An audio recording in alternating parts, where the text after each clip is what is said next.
Hello, YouTube. It is your boy GZTV. NBA action has wrapped up here on a Monday, November 11th, fairly early. Obviously, this is very early for me to go live. There are about 5 games. I'd say 3 of those games are pretty good. We're not going to talk about Wizards, Rockets, or Kings and Spurs, even though Wemby had another insane performance for the week. We are going to talk about let's just get straight into it. We are going to talk about the Cavs and the Bulls game.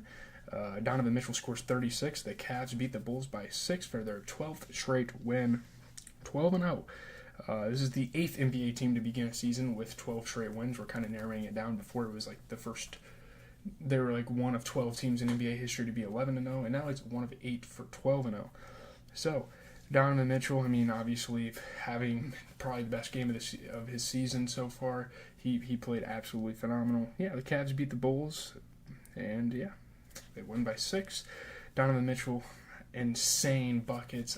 Just being so crafty on the offensive end. We've always kind of known him to be that way, and he really showed it this game. Sorry, I'm sweaty and running out of breath. I just got done hitting cardio, so there you have it.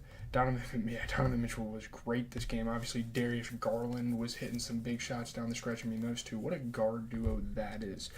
Super impressive, tough shots all game from guys like Evan Mobley and guys like Darius Garland and obviously Donovan Mitchell. So it was really all of them this game. Evan Mobley had 15 points, 11 rebounds off of 60% shooting, 36 points for Donovan Mitchell. Incredible performance from him. Just kind of looking at the Bulls, I'd say the Bulls played pretty decent. Patrick Williams, 13 points, 10 rebounds. You get a 20-point performance for Vooch, who shot 33% from 3, 60% overall. 20-point performance for Kobe White. 26-point performance for Zach LaVine. He shot 60%. Maybe a guy off the bench like Jalen Phillips could do a little more. I think that's his name, Julian Phillips. Maybe he could have did a little more, but I would say, the core guys played pretty well for the Bulls this game. Moving on to the Nets and the Pelicans. Nets are finding ways to win games. They're still not that good of a team in the NBA, but they are finding ways to win. Obviously, the Pelicans don't have Zion Williamson, and they're having a shitty start to the season, but still, really dope win. Cam Thomas's late shooting lifts the Nets over the reeling Pelicans. They win by 2. Insane fourth quarter, obviously, for the majority of the game. Or not insane fourth quarter, but good fourth quarter. Obviously, for the majority of the game, Cam Thomas really wasn't playing that good, but he played really good in the fourth quarter. A 30-pointer for the lead in the final minute, and they beat the New Orleans Pelicans. The Pelicans have now lost 5 straight games. It's a little concerning, but they are battling a lot of injuries with guys like Zion Williamson and guys like DeJounte Murray. Cam Thomas dropped some huge shots this game. Ben Simmons, of course, being a facilitator. We've known him to be a facilitator ever since his days with the 76ers. That doesn't change there. Finding guys like Nick Claxton. I don't know what's been going on, but Brandon Boston has been throwing it down for the Pelicans this year. I know they haven't won that many games and they haven't been playing that good, but that's definitely a positive, is that they have a young, energetic, athletic guy in Brandon Boston. And, Brandon Ingram was hitting some shots. Javonte Green was hitting some shots, but the Pelicans just couldn't keep any leads or anything like that. And honestly, the Nets didn't even play that good. It was just mostly a team effort. No one really shined in this game. So, yeah, we can just move on. Well, I guess Cam Thomas wasn't playing bad. It's just he wasn't, being aggressive. Looking at the Pelicans, though, 24 points for Brandon Ingram, 17 points, 11 rebounds for, I think his name's Eves. Is that his name? Yeah, Eves Missy, 17 points, 11 rebounds. That's a guy that's really been playing well. I think he's a rookie. You'd love to see a guy like Jose Alvarado play a little better. Obviously there's guys like Jeremiah Robinson-Earl, Daniel Tice, Javonte Green, Jalen Nowell, guys like that off the bench that are trying to pick it up, on the scoring end. But there you have it. Pelicans just didn't play that well. Obviously it would help if Zion was back, but he isn't. So, moving on to the final game I want to talk about for the night, Clippers and Thunder. This game actually just concluded. I don't really have too much to say about it. We can talk about it briefly.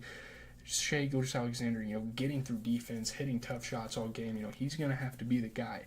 They have J-Dub, but not having Chet Holmgren and still not having Isaiah Hartenstein. There's a lot of weight on Shai's shoulders if they want to win basketball games.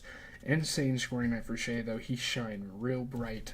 Norman Powell continuing to make insane shots and proving that he is an elite offensive guard in this league. He was great. J-Dub was throwing it down all over the place. He was getting to the rim, being aggressive, being kind of a powerhouse for the Thunder. But looking at the Clippers, you get a 20-point performance for Derrick Jones Jr., who shot 80% from three.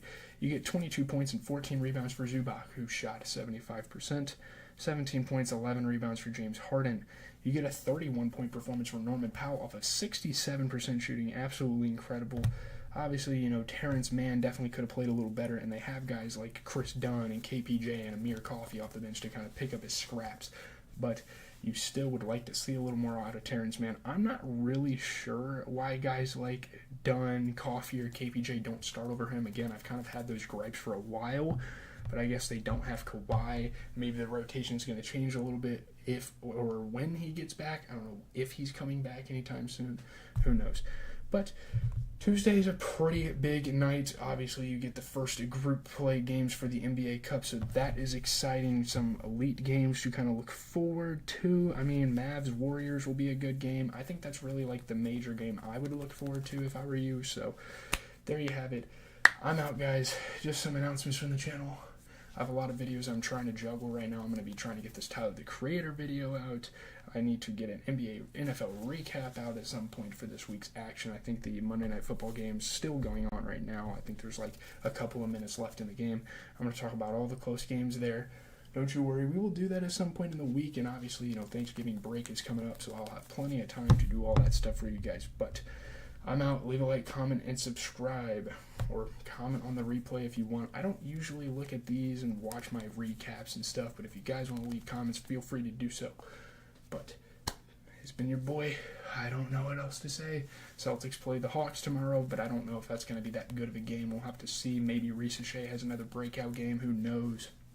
But shout out to Shea for... I didn't even go through the box score. I'm a fucking idiot. Let me just do that before we get out of here. I didn't look at the Thunder box score.